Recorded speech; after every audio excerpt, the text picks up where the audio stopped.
우리는 지난 시간 다윗이 그 엔게디 광야에 있는 동굴에 사울을 피해서 숨어 있을 때, 그때 사울이 또 자기도 모르게 그 뒤인데, 이게 또 얘기하니까 지난번 뒤를 보러, 성경대로 얘기하는 겁니다.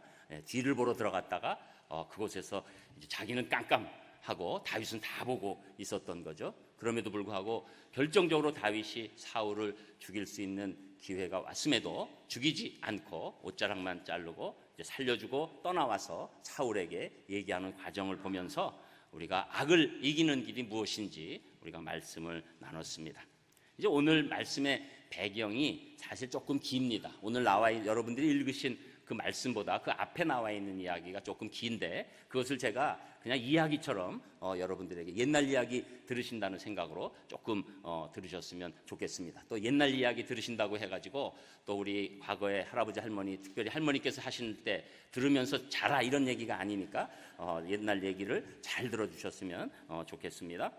이제 이 사울의 핍박으로 이 다윗이 정말 이 20년 동안 도망 다니는 거예요. 그러니까 또 정말 피곤하고, 여러분 인생을 한번 생각해 보십시오. 우리가 뭐 한 1개월만 막 계속해서 도망 다니고 어려운 일 겪으면 그것 가지고도 정말 살기 힘든데 20년을 이렇게 도망 다니는 그런 피신 생활 가운데 다윗이 있지만, 다윗은 이 도피에만 모든 초점을 맞추는 것은 아니고 이 광야 생활을 하면서도 자신을 따르는 사람들과 함께 선한 일들을 하고 있었습니다. 그 선한 일은 다른 것이 아니라 이스라엘 사람들이 목축업을 하고 있기 때문에 이 양과 염소와 여러 가지 동물을 키울 때 그들을 이렇게 암암리에 자기들이 자치 수비대처럼 이렇게 보호해주는 일 가운데 있는 것이죠.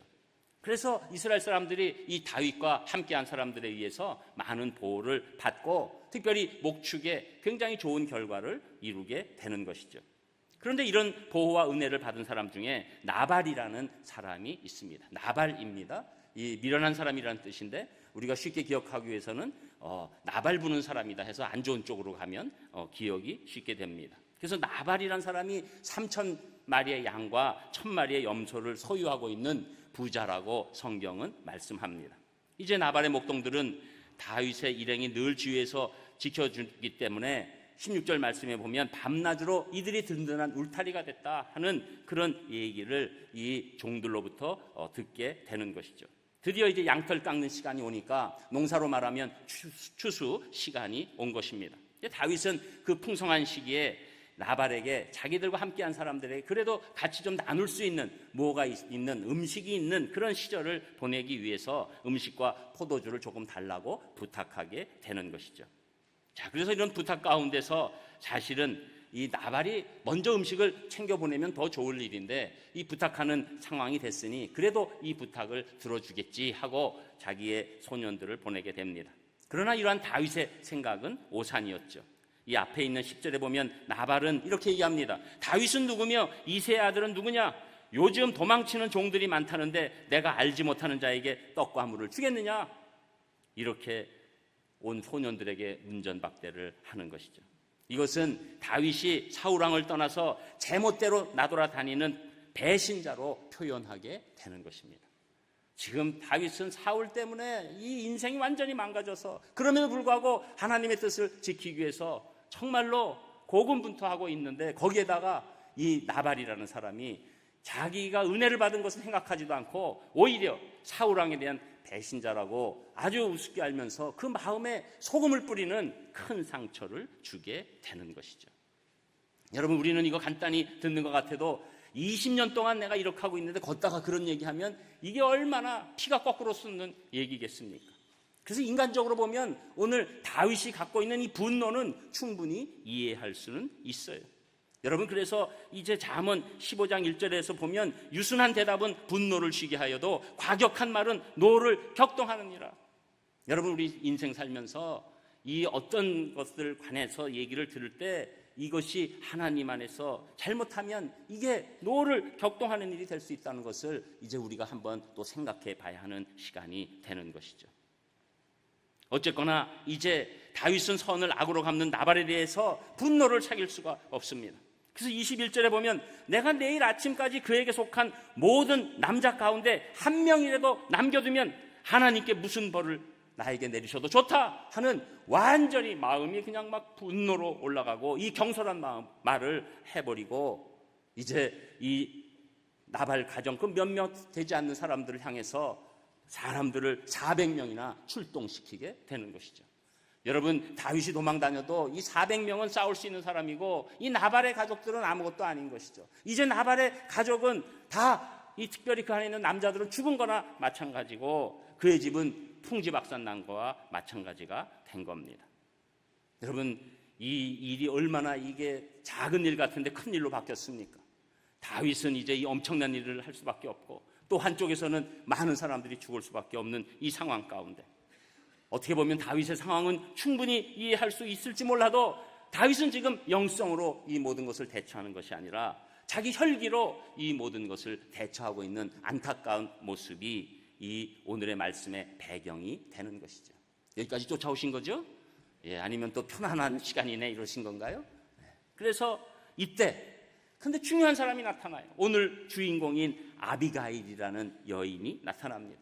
이 아비가일은 나발의 아내였습니다.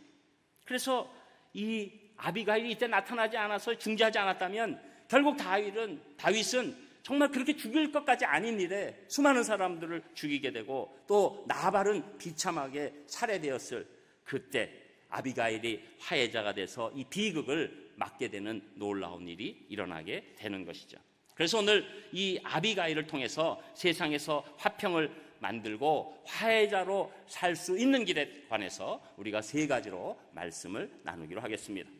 첫 번째로 화해자는 잘못을 자신에게 돌리고 상대방의 입장을 이해해야 한다고 말씀하고 있는데 그 말씀이 26절에서 28절까지 나옵니다. 여러분 읽으셨지만 우리 26절에서 28절까지의 말씀 한 목소리로 같이 읽겠습니다. 26절 시작.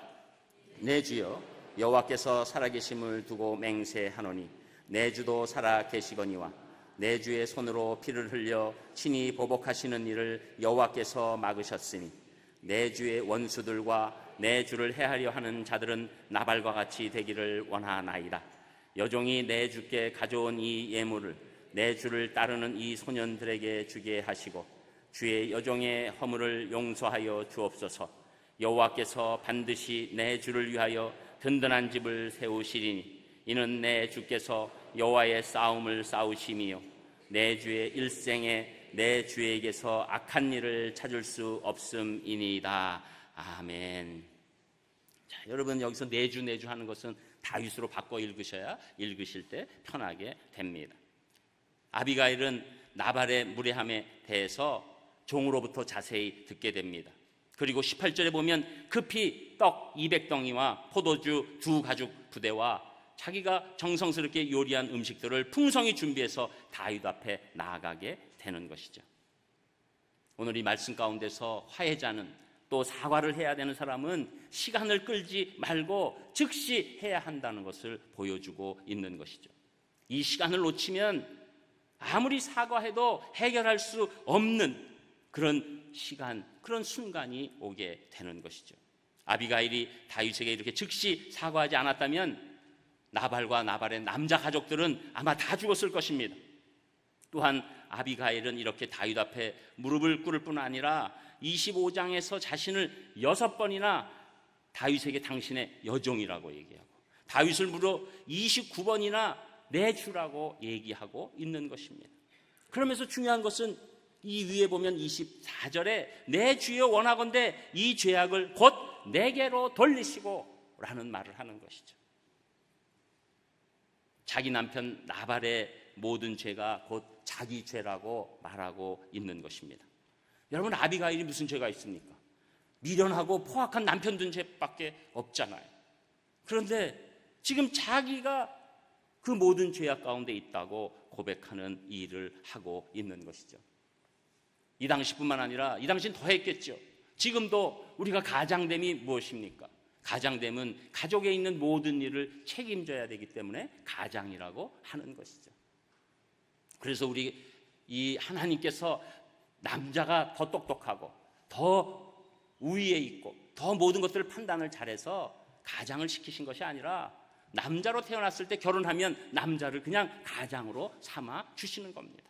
그래서 우리 가족들이 할 일은 그 가장에 뭐 여러 가지 얘기를 할 수가 있죠. 여러 가지 조언을 할 수 있죠. 또 어떤 때는 가정 안에서 다툼도 일어날 수 있죠. 그러나 모든 결정은 가장이 하는 것이고 가장이 책임을 지는 것입니다.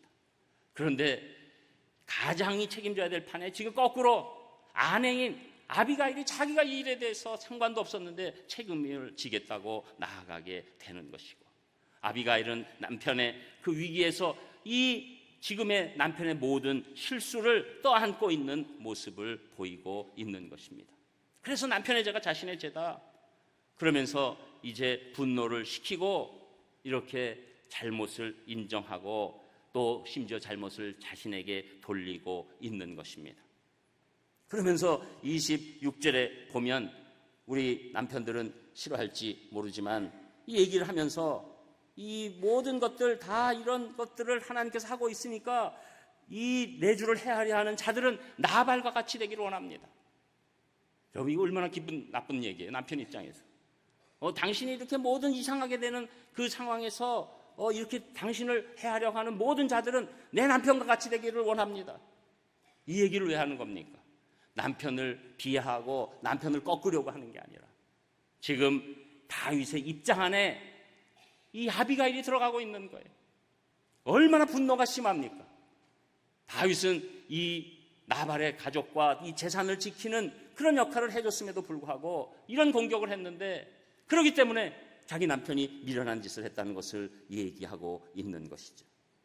그러면서 이 그 마음 가운데 이 들어가는 가운데서 이 상처를 풀어주려고 지금 그 말을 하고 있는 것입니다. 남편이 말로 한 상처를 아내 아비가일이 말로 상처를 풀어주려고 하는 그런 배려의 마음이 보여지고 있는 것이죠. 그러면서 27절에 여종이 주께 가져온 이 예물을 내 주를 따르는 이 소년들에게 주게 하소서. 여러분, 이 모든 싸움의 문제는 어디서 시작됐습니까? 그냥 다윗에게 적당한 물건을 줬으면 끝날 일이에요. 그런데 그것을 안 하는 정도가 아니라 오히려 다윗을 공격했죠. 아비가일은 분명히 문제의 근원을 알게 된 것입니다. 그러니까 그 근원은 이 예물이었어요. 그러니까 아비가일은 예물을 가지고 다윗에게 나아가게 되는 그 상대방의 입장을 완전히 뚜렷이 보고 있는 것이었죠. 그리고 주의 여종의 허물을 용서해서 그리고 하나님께서 반드시 내 주를 위해서 든든하게 세운 집, 한마디로 하나님께서 앞으로 다윗을 통한 이 왕국, 그것을 세우실 텐데 절대 악한 일에 빠지지 마시기를 바랍니다. 이런 놀라운, 점진적으로 나가고 있죠. 자, 이제 그 원인을, 근본을 다윗의 입장에서 해결해 주기 위해서 물건을 주고 또 앞으로 하나님께서 세우실 왕국을 위해서 절대로 악한 일에 빠지지 말라고 하는 상대방의 입장에 완전히 들어가서 통찰력을 보이면서 한 걸음 한 걸음 나아가고 있는 것입니다. 그리고 여호와의 싸움을 싸우십시오. 지금 당신은 하찮은 나발과의 싸움을 싸울 때가 아닙니다. 하나님이 하시는 그 싸움 가운데 놀라운 역할을 발휘하십시오. 이렇게 말씀하고 있는 것이죠. 여러분, 이것은 이 아비가일이 다윗에 대한 생각이 확실히 들어가 있고 그 마음의 상처와 안타까움을 확실히 해결해 줄 수 있는 놀라운 그 같이 생각하는 마음 가운데 있게 된 것입니다. 결국은 신앙적이고 진실하고 겸손한 권면을 아비가일이 다윗에게 하고 있는 것이죠. 다윗이 이 말을 들을 때 아마 이 신약에 있었으면 갈라디아서 6장 9절의 말씀이 생각났을 것입니다. 우리가 선을 행하되 낙심하지 말지니 포기하지 아니하면 때가 이름에 거두리라. 여러분, 이 마음 가운데 있었겠죠. 다윗은 사울이 자신을 죽이고 이렇게 막 공격을 할 때 사실은 이미 선을 이뤘어요. 사실 여기에 비하면 사울이 한 일은 너무너무 큰 것입니다.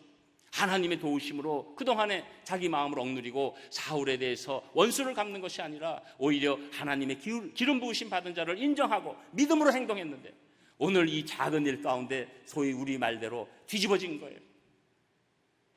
여러분, 우리가 말 한마디 할 때 이게 뒤집어지지 않게 하는 거 굉장히 중요한데 어떤 분들은 뒤집어지는 걸 전문으로 하는 분들이 있어요. 그래서 여러분, 이 뒤집어지지 않게 하는 것도 중요하지만 뒤집어졌다고 해서 끝까지 뒤집어지면 안 됩니다. 여기서 이 놀라운 화해자의 역할이 있는 것이고 그때 상대방의 입장을 얘기할 정도가 아니라 심지어 내 가까운 사람의 잘못을 떠나서 내 잘못이라고 얘기할 수 있는 그 용기가 화해자의 귀한 덕목이 되는 줄 믿습니다. 저는 우리가 화해자로서 어떤 때는 억울한 것 같아도 내 잘못으로 돌리고 상대방의 입장을 이해하게 되시기를 주님의 이름으로 축복합니다. 두 번째로 화해자는 하나님의 은혜를 기억하게 하는 것인데 그 말씀이 29절에 나옵니다. 우리 29절도 또 한 목소리로 같이 읽겠습니다. 29절 시작. 사람이 일어나서 내 주를 쫓아 내 주의 생명을 찾을지라도 내 주의 생명은 내 주의 하나님 여호와와 함께 생명 싸개 속에 쌓였을 것이요 내 주의 원수들의 생명은 물매로 던지듯 여호와께서 그것을 던지시리이다. 아멘. 아비가일이 다윗과 나발을 화해시키기 위해서 두 번째 한 일은 다윗으로 하여금 이 하나님의 은혜를 기억하게 하는 겁니다. 이미 28절에 하나님께서 다윗을 이스라엘의 지도자, 즉 왕으로 세우실 것을 믿음으로 선포한 아비가일은 어떤 사람일지라도 다윗의 생명을 빼앗으려고 할 때 하나님의 보호하심, 즉 생명싸개로 보호하여 지켜주실 것이기 때문에 하나님의 은혜를 생각하고 지금 마음을 풀어달라는 것입니다. 여러분, 생명싸개, 이거 느낌만 봐도 아시잖아요. 우리가 가장 소중한 것을 이렇게 잘 싸는 것이고, 특별히 우리 귀한 자녀를 낳을 때 우리가 잘 싸서 그 아이를 보호하려는 그 마음이 그 싹에 있는 것처럼 바로 그 마음이 나온 것이 생명싸개입니다. 요사이는 정말로 우리가 아이들 한 명만 이렇게 낳는, 또 한 명도 안 낳는 그런 상황이 돼서 더 아이 하나 나오면 온 집안이 막 그냥 막 부들부들 떠는 거예요. 그 산후조리원 같은데 이렇게 얘기 들어보면 거기 막 못 들어오게 하고 뭐 막 그냥 할아버지 할머니들도 손을 막 잘 씻어야 되는 그런 상황이 되고, 그렇지 않으면 벌써 우리 애기 엄마의 눈빛이 살짝 이상해지고 막 이렇게 됩니다. 그냥 막 보호하려고. 왜? 이 하나 있는데 우리 가족 다 하나 마찬가지인데, 그래서 그냥 막 이렇게 그냥 보호하려고 애를 쓰는 것이죠. 여러분 요새 유모차 보세요. 거의 자동차와 비슷합니다. 유모차 한 대 딱 들어오면 그냥 빡빡합니다. 엘리베이터가. 그냥 제일 좋은 거, 정말로 대단히 좋은 거. 어떤 때는 저도 그냥 애기가 되고 싶어요. 그런데 한번 타봤으면 얼마나 좋은지. 왜 이 얘기합니까? 우리가 정말로 너무너무 소중한 아들, 딸, 손주 그렇게 보호하시듯 지금 하나님이 다윗을 생명싸개로 보호하고 있다는 거예요. 여러분, 다윗만 그렇습니까? 예수 그리스도를 믿어서 자녀된 여러분도 하나님께서 생명싸개로 여러분들을 보호하시는 줄 믿습니다. 이것이 성경의 진리예요. 다윗 여러분 20년 동안 온갖 고난 다 당했죠. 자기가 볼 때는 온갖 고난이죠. 그러나 하나님 보실 때는 생명싸개로 싸고 계신 것입니다. 여러분 힘드시죠? 그러나 하나님께서 여러분을 생명싸개로 싸고 보호하시는 줄 믿습니다. 여러분이라면 부들부들 떨고 계신 하나님의 사랑이 있는 줄 믿습니다. 그래서 여러분 그냥 왔다 갔다 하실 것이 아니에요. 나는 하나님의 생명싸개로 지금 보호함 받고 있다. 이것이 우리의 용기의 근원이 되는 것입니다. 여러분, 그런데 여기서 더 중요한 것은 이 아비가일이 놀라운 하나님의 사람이에요.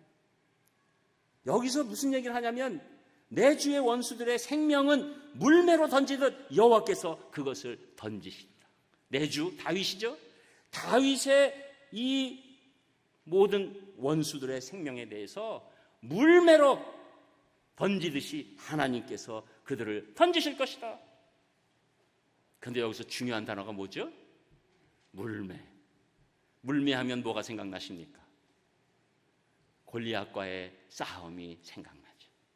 다윗이 처음 하나님으로부터 한량없는 은혜를 받은 그 시절, 다윗에게는 물매하면 복잡하게 얘기할 거 없어요. 물매하면 하나님의 폭포수 같은 은혜를 알고 있는 단어가 되는 것이죠. 이 아비가일은 이 원수들의 공격에 결코 쓰러지지 않겠다는 얘기하면서 물매라는 단어를 쓰는 것은 다윗에게 지금 화해자로서 하나님의 은혜를 깨닫게 하는 것입니다. 지금까지 당신이 온 것 하나님의 은혜입니다. 이것을 깨닫게 해주는 것이죠. 여러 가지 얘기할 거 없어요. 물매하면 다윗은 그저 동시에 하나님의 은혜, 이것을 깨닫게 되는 것이죠. 아비가일은 다윗이 다시금 하나님의 은혜 안에 거하기를 원했던 것입니다. 여러분, 하나님의 그 결정적인 은혜를 체험한 사람들은 무슨 일이 일어나도 그 하나님의 은혜만 생각하면 다시 감사와 찬송이 일어나는 줄 믿습니다. 여러분, 그래서 우리가 받은 그 하나님의 은혜가 중요해요. 하나님의 은혜는 우리의 어떤 마음도 녹이기 시작하는 것이죠.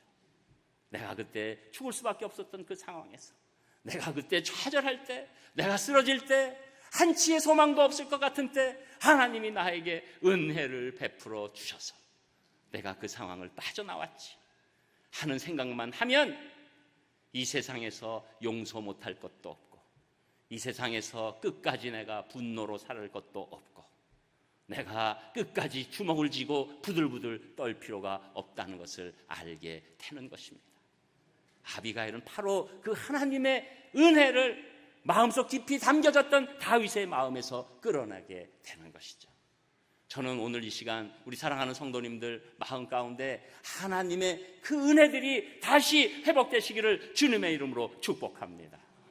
그래서 그것으로 끝나는 것이 아니라 우리가 다른 사람들에게 그 은혜를 알게 하는 하나님이 주신 놀라운 말씀을 통해서 화해자가 되시기를 주님의 이름으로 축복합니다. 그리고 세 번째로는 화해자는 하나님의 섭리를 통해서 미래를 바라보게 하는 것인데 그 말씀이 30절, 31절에 나옵니다. 우리 두 절도 같이 읽겠습니다. 30절 시작.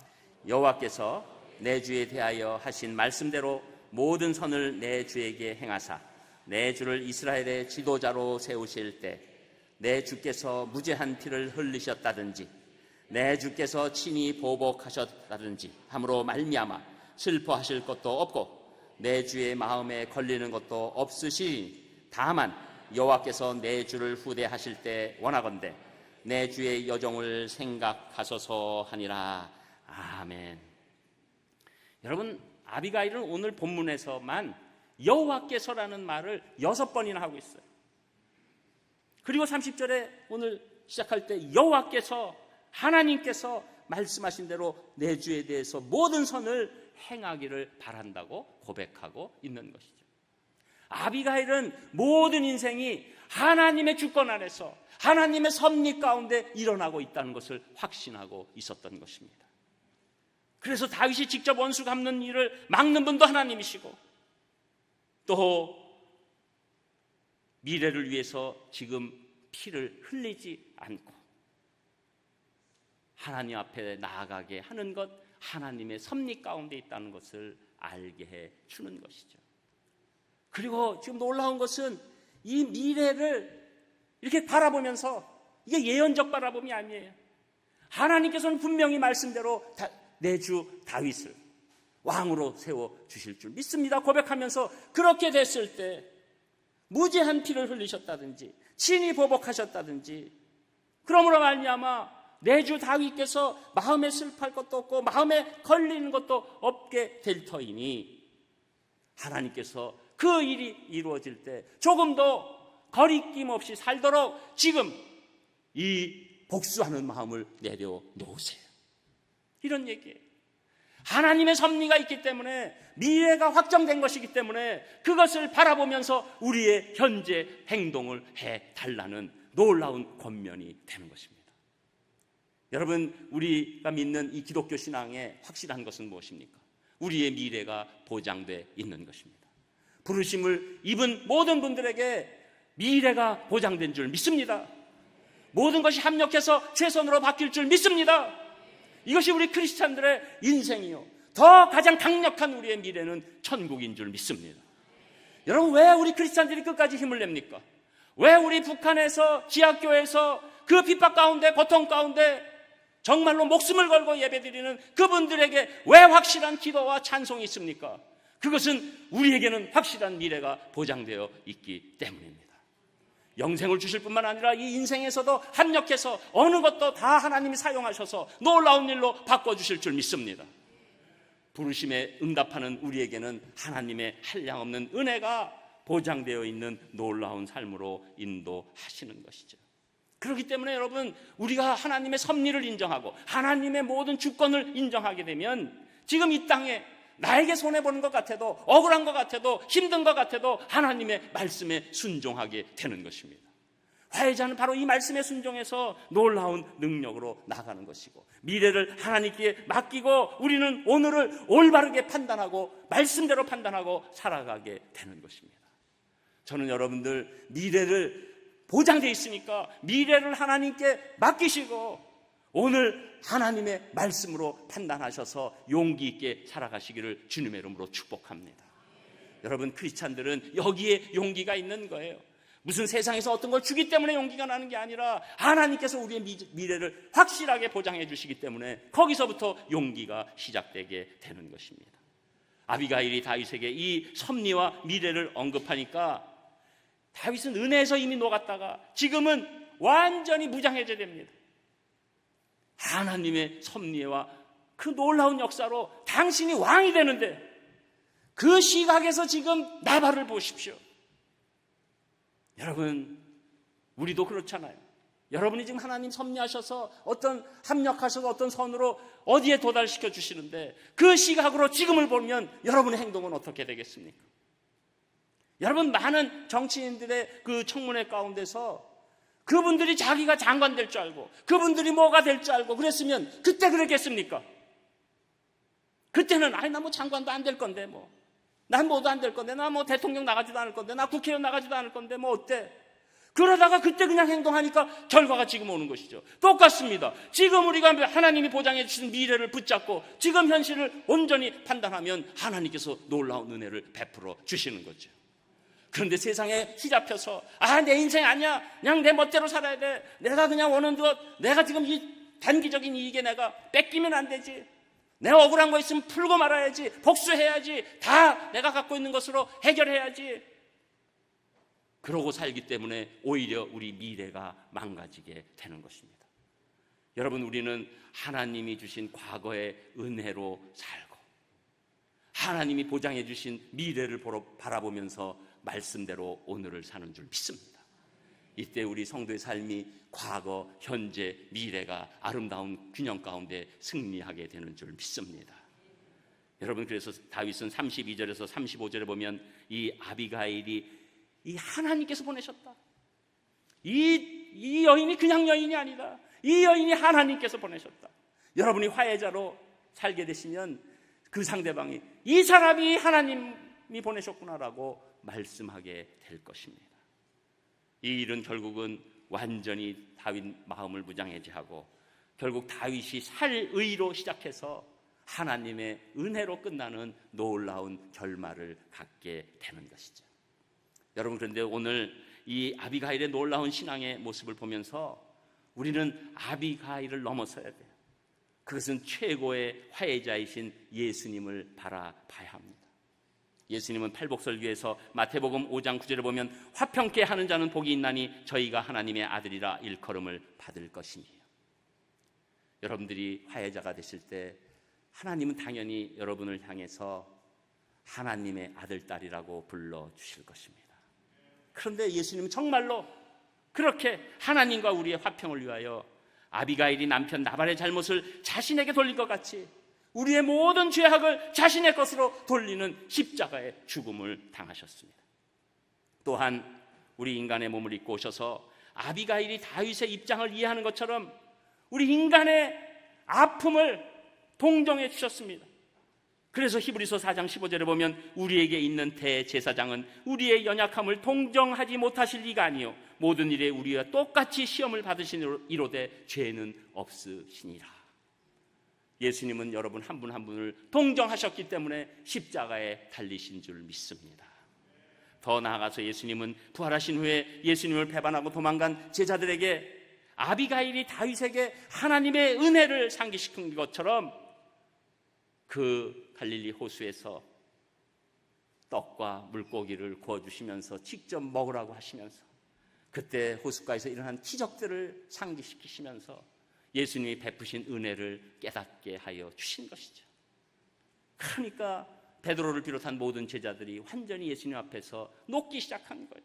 부활하기 시기 다음에도 이들은 이 죄책감 때문에 온전히 다니지 못했지만 이 예수님의 사랑과 은혜를 다시 상기하니까 이 제자들이 일어나기 시작한 것입니다. 또 예수님은 승천하시면서 미래를 보장해 주셨습니다. 당연히 천국 있지만 제자들에게 성령님이 임하신다. 너희들이 기도하고 기다려라.